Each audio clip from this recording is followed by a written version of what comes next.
ఒక సుగాలి ప్రీతి అనే అమ్మాయి టీనేజ్ బిడ్డ అత్యాచారానికి గురైపోయి చనిపోయింది.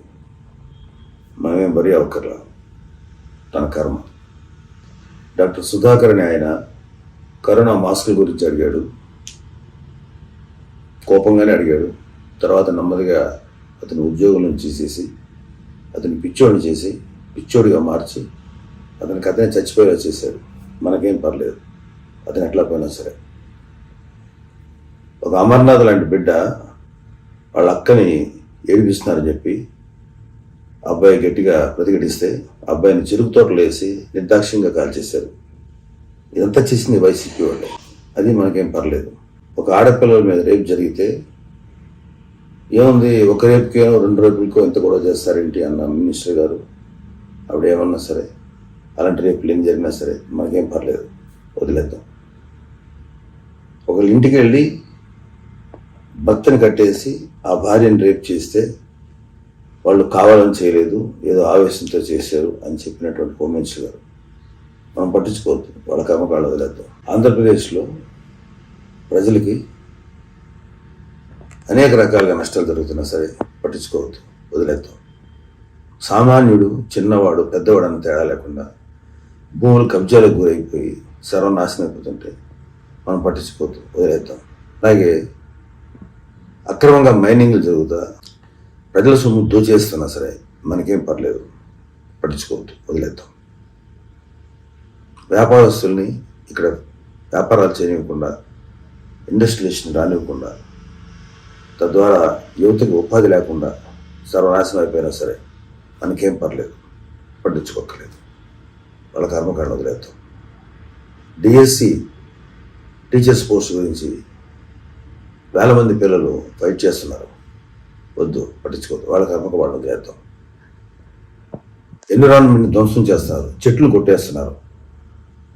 నేను వెళ్తున్న రూట్, ఆయన సీఎం గారు వెళ్తున్న రూట్ సెట్ క్లియర్ చేయడానికి ఆ చెట్ల మీద ఆధారపడే వాళ్ళు ఎంతోమంది ఉన్నారు, కొబ్బరి చెట్లు లాంటివి. వాళ్ళు పోయినా పర్లేదు, వదిలేద్దాం. రైతులు ఆత్మహత్యలు చేసుకుని చచ్చిపోతున్నారు, మనకేం పర్లేదు, వదిలేద్దాం.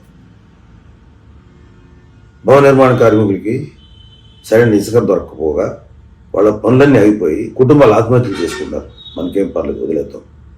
కౌలు రైతులు వాళ్ళకి సరైనటువంటి ఆదాయ మార్గం లేక నాశనం అయిపోతుంటే వాళ్ళు సూసైడ్ చేసుకుంటుంటే పర్లేదు, వదిలేద్దాం. వాళ్ళ చావు వాళ్ళని చావనిద్దాం. కానీ సీఎం గారికి వాడెవడో ఒక చిన్న రాయి వేస్తే మొత్తం దేశం ఏమైపోతున్నాం మనం, నా రాష్ట్రం ఏమైపోతుంది అని భయపడిపోయి, అయ్యి బాబోయ్ ఏమైపోతుంది, మన సీఎం గారికి ఏమైపోయింది అనే భయంతో సింపతి చూపించే వాళ్ళు మాత్రం అస్సలు క్షమించాలనిపించట్లేదు. ఇంతమందికి ఎన్ని జరుగుతున్నా సరే మనం ఎవరు రియాక్ట్ అవ్వం.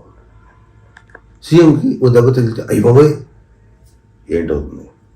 ఎన్నిసార్లు ఆడతారు ఈ డ్రామా, ఎన్నిసార్లు ఆడతారు. నాన్నపూరి కథ అన్నాడు పవన్ కళ్యాణ్ గారు, అది కరెక్ట్. నాన్నపూరి కథ అనేది అయిపోతుంది. అతను అది నిజమో అబద్ధం కూడా తెలియట్లా. పట్టుకోండి, ఎవరు చేశారు పట్టుకోండి, రానియండి బయటికి. మీ మీద కొడుకు దాడి చేశాడు, గెలవాలి ఎలక్షన్స్లో అని చెప్పి అన్నారు కదా, ఆ సీనియర్ ఎక్కువలోనే అబ్బాయిని పట్టుకుని ఏం చేశారు, ఎన్ని పవన్ కళ్యాణ్ గారు అడుగుతున్నారు. నిన్న మనంటే వాళ్ళందరికీ చాలామందికి ఒక అవేర్నెస్ క్రియేట్ చేశారు. సింపతీలతోటి గెలవాలని ట్రై చేయకండి, ఎక్కువ కాలం పనిచేయవి. అటు మమతా బెనర్జీ ఇలా కొంతమంది ప్రయత్నించారు, కొంతమంది వర్కౌట్ అయింది, కొంతమంది వర్కౌట్ కాల. సింపతీ వద్దు. మీ వైఎస్ఆర్సీపీ ప్రభుత్వం ఉన్నంతసేపు అన్ని సింపతీ డ్రామాలతోనే మీరు ఇంతకాలం గెలుచుకుంటూ వచ్చారు. జనాలతో కళ్ళు తెరిచారు. మా జీవితాలకిను నీ మీద సింపతి చూపించి మా జీవితాలు నాశనం చేసుకోలేవు. ఖచ్చితంగా మీరు ఎన్ని సింపతీలు చూపించినా, ఎన్ని డ్రామాలు ఆడినా మీ వైసీపీ ప్రభుత్వం, మీ వాళ్ళు ఎంత గొంతు చించుకొని వచ్చిన వైసీపీ వాళ్ళు ప్రజలు రియలైజ్ అయ్యారు. ఇప్పుడు దాకా నేను చెప్పిన లిస్ట్ ఉంది కదా, ఆ లిస్టుకి సంబంధించి వాళ్ళ మీద సింపతి వాళ్ళ మీద చూపిద్దాం. అందరం మన తోటి మనిషి పడుతున్న బాధల మీద చూపిద్దాం, వాళ్ళు పడుతున్న కష్టాల మీద చూపిద్దాం. వీళ్ళ వైసీపీ దమన నీతికి బలైపోయినటువంటి ఎంతోమంది అమాయకురాలు వాళ్ళ మీద చూపిద్దాం. మాయమైపోయిన 30,000 మంది మహిళల మీద చూపిద్దాం సింపతి. చిన్న దెబ్బ తగిలితే అచ్చి బాబోయ్ వద్దు, డ్రామాలకి ఫుల్ స్టాప్ పెడదాం.